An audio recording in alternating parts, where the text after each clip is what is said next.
Tottenham's forward line is set to get a major boost this summer with the signing of Dominic Solanke for £65 million. And in today's video, we will be delving in and analysing tactically if Dominic Solanke is the perfect addition to this Tottenham team.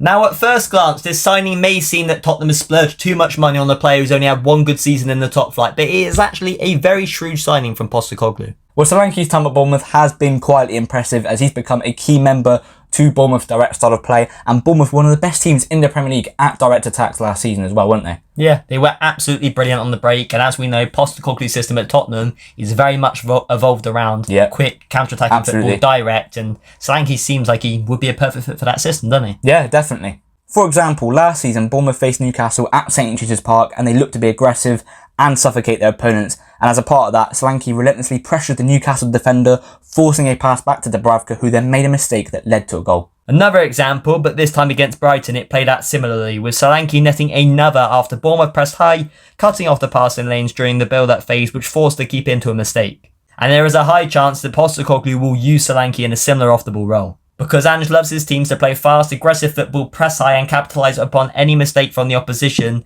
and as we know, Solanke fits into that role perfectly.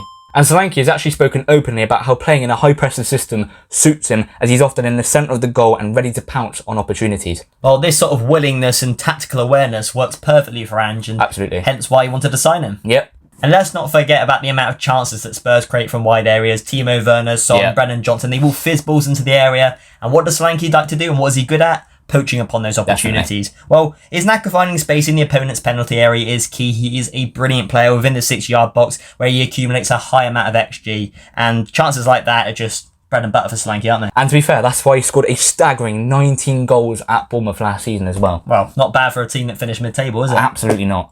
And just look at the goal he scored against Manchester United in the Cherries' 3-0 victory at Old Trafford, and that was after Bournemouth's high press caught their opponents out once again, where Solanke instantly pounced upon this opportunity with exceptional movement in the box, as when he attacked the front post, he slipped in between the two centre-backs, slotting the ball coolly into the net.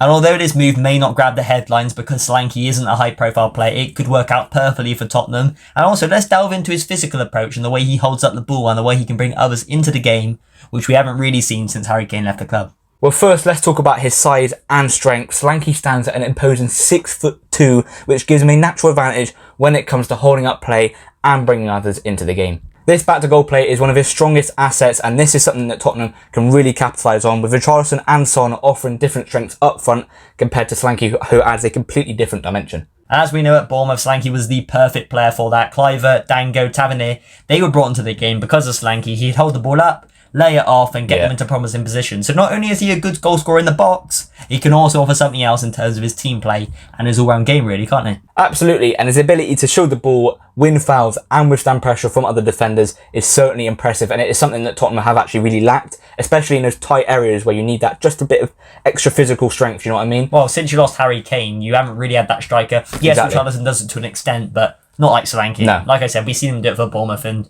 since you lost Kane, you need someone to sort of replicate what he does in that area. Absolutely, we've certainly missed something like that. But it's not just his physical presence, he's a good technical striker as well. He can shoot well with both feet, he's good in the air, and when he links up with the rest of the team, it's not just like he receives the ball and lays it off. He can play little flicks and tricks around the corner, he's razor sharp in the box, and he has an unpredictable aspect as well. He is the complete striker. Yes, maybe not to the level of a Harry Kane, but when you look at all of the pool of strikers in world football at the moment, not as many are as good as Solanke in all those different areas, are they? Yeah, exactly. And this kind of unpredictability is something that Spurs need, especially against teams that sit back, defend, and are in a low block, because breaking low block teams under Ange has been something that Spurs have really struggled with. And also, as I mentioned earlier on, he is good in the air, and he's not any old striker in the air, he's an effective striker in the air in all scenarios. You want to put a cross into the box, Solanke will head it into the back of the net. You want to play a long ball from a goal kick or from a centre-back clearing it long, Solanke can bring it down, he can head it on. He is a very good striker in all aspects, and you do lack someone up top who you can play the ball to at times, because although Tottenham are a good team and you will dominate most opposition, if you're playing against a City, an Arsenal or a Liverpool